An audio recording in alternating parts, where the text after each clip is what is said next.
Matthieu, chapitre 1. Voici la généalogie de Jésus-Christ, fils de David, fils d'Abraham. Abraham eut pour fils Isaac. Isaac eut Jacob. Jacob eut Juda et ses frères. Juda eut Péretz et Zérar de Tamar. Péretz eut Hetzrom. Hetzrom eut Aram. Aram eut pour fils Aminadab. Aminadab eut Nachshon. Nachshon eut Salmon. Salmon eut Boaz de Rahab. Boaz eut Obed de Ruth. Obed eut pour fils Isaïe. Isaïe eut David. Le roi David eut Salomon de la femme d'Uri. Salomon eut pour fils Roboam. Roboam eut Abijah. Abijah eut Asa. Asa eut pour fils Josaphat. Josaphat eut Joram. Joram eut Ozias. Ozias eut pour fils Jotham. Jotham eut Akaz. Akaz eut Ézéchias. Ézéchias eut pour fils Manassé. Manassé eut Amon. Amon eut Josias. Josias eut pour descendant Jéconias et ses frères, à l'époque de la déportation à Babylone.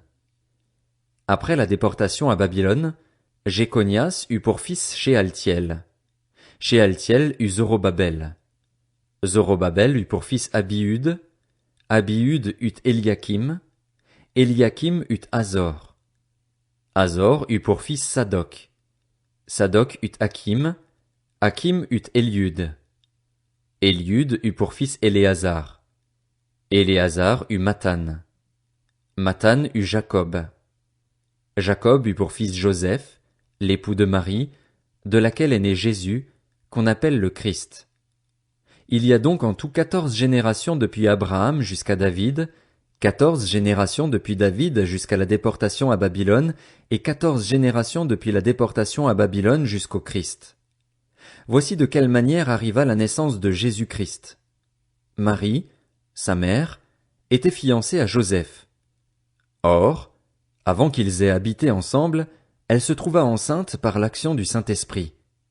Joseph, son fiancé, qui était un homme juste et qui ne voulait pas l'exposer au déshonneur, se proposa de rompre secrètement avec elle.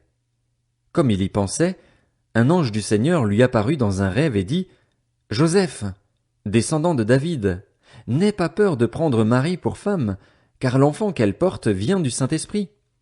Elle mettra au monde un fils et tu lui donneras le nom de Jésus, car c'est lui qui sauvera son peuple de ses péchés. » Tout cela arriva afin que s'accomplisse ce que le Seigneur avait annoncé par le prophète.